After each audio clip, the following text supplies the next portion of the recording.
बनाउँ भनेको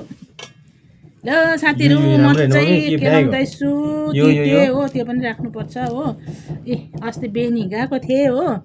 बेनीमा जाँदाखेरि चाहिँ त्रिवेणीमा चाहिँ हामीले चाहिँ पर लक्चो खोला भन्ने हाम्रो टिस्टा त्रिवेणी उता चाहिँ पाउँछ यो हो जङ्गलमा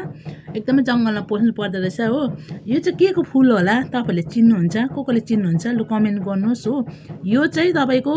सुगर प्रेसरको दबाई रहेछ हो यो चाहिँ सब्जी बनाएर खानु पर्दो रहेछ है चटनी बनाएर खानु पर्दछ साथीहरू र अलिकति भए पनि प्रेसर र हाम्रो सुगर चाहिँ कम्ती हुँदो रहेछ धेरै राम्रो हुँदो रहेछ हो मलाई पनि थाहा थिएन होइन मलाई चाहिँ नेपालको दिदीबहिनीले सिकाएको किनभने प्रायः जस्तो नेपालको दिदीबहिनीले चाहिँ यस्तो पाहाडे दबाईहरू है जङ्गली यस्तो के अरे दबाईहरू चाहिँ उनीहरूले जानेको हुन्छ है त्यहाँ सिकाइदिन्छ है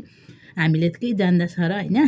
हामी त केही पनि जान्दैनौँ तर प्रायः जस्तो नेपालको दिदीबहिनीहरूले चाहिँ सबै कुरो जान्दछ उनीहरूले हो र यो चाहिँ के को फुल हो लु भन्नुहोस् त तपाईँले हो कमेन्टमा हो म चाहिँ केलाउँदैछु हो केलाएर यहाँ पनि राखिसकेको छु हो यसरी एक एकवटा यसरी केलाउनु पर्दो रहेछ हो यसरी चाहिँ केलाएर राख्नु पर्दछ हौ साथीहरू यो चाहिँ यसरी केलाएर राखेर चाहिँ सुकाएर चाहिँ घाममा सुकाएर फिजाएर सुकाएर चाहिँ गुन्द्रुक जस्तो बनाएर चाहिँ यसलाई चाहिँ टमाटरको चटनी जस्तो बनाएर चाहिँ माथिबाट चाहिँ यसरी छर्किदिनु पर्दो रहेछ हो अन्त खानु पर्दो रहेछ एकदमै राम्रो हुँदछ हेल्थको लागि चाहिँ शरीरको हेल्थको लागि चाहिँ एकदम राम्रो हुन्छ हेल्थको लागि